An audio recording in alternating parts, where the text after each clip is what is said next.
असुरक्षित महसूस करता हूँ और ये असुरक्षा मुझे बहुत परेशान करती है। इस असुरक्षा को दूर करने के क्या है कि जब तक भगवान का भरोसा नहीं होता तो जीव फिर अपनी हैसियत से चिंतन करता है तो उसे परेशानी हो जाती है। देखो, हम एक प्रसंग सुनाते हैं।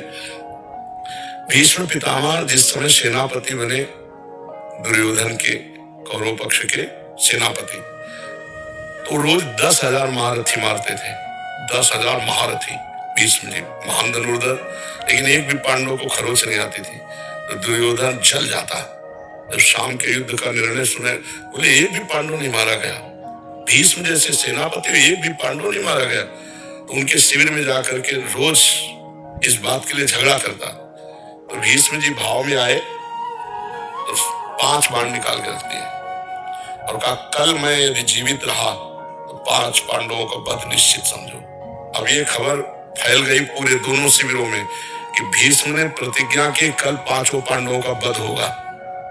इतने में द्रौपदी जी आ गई। बोले प्रभु सुना? बोले हाँ सुना कि 5 पांडवों के वध का उन्होंने 5 बाण निकाल लिए। द्रौपदी जी का, अच्छा अपने दासी के कपड़े लाओ।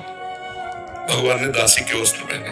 द्रौपदी जी का आगे आगे चलो भीष्म पितामह के शिविर की तरफ, पीछे दासी, आगे द्रौपदी। तो उनका सौभाग्यवती भाव, संध्या का समय था, तो द्रौपदी जी ने हटाया और कहा कि आप प्रण करते हो सौभाग्य उजाड़ने का और आशीर्वाद देते हो सौभाग्यवती भाव का, हम क्या माने कि कौन सा भीष्म सत्य है, सौभाग्य उजाड़ने वाला या सौभाग्य देने वाला? भीष्म जी को माला छूट गया। उनका वो कार्य तुम्हें आ लाया है, क्योंकि इतनी चतुराई से तेरे को यहाँ तक इस समय पहुंचाना केवल उसी का कार्य है। भीष्म जी खड़े हो गए और देखा तो दरवाजे में दासी बने खड़े थे भगवान। भीष्म जी ने जब देखा तो कहा, बेटी तेरे सौभाग्य को कौन उजाड़ सकता है?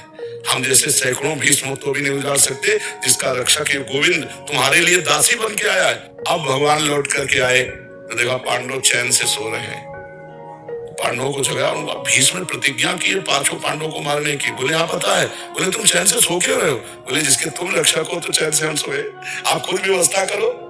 तो समझ रहे हो, अगर भगवान का भरोसा है तो चैन से सोगे, वो व्यवस्था खुद कर देंगे। और भगवान का भरोसा नहीं तो अपनी परेशानी, अपनी जिम्मेवारी लेने पर हम परेशान हो जाएं, क्योंकि हम मनुष्य हैं। हमारी क्षमता ईश्वरीय शक्ति के आगे नहीं है। अगर ईश्वर का तो ईश्वरीय शक्ति के आगे किसी का ऐसा नहीं कि कार्य बिगड़ जाए, सदैव बनते ही पाया गया है। तो आप भगवान का भरोसा लीजिए, चिंता मत कीजिए, थोड़ा नाम जप कीजिए और भगवान के आश्रित लेके होगा वही प्यारे जो राम जी को भाएगा। और राम जी अमंगल भवन अमंगल हारी, अमंगल हो नहीं सकता, हो ही नहीं सकता, इसलिए भगवान के भरोसे रहिए। महाराज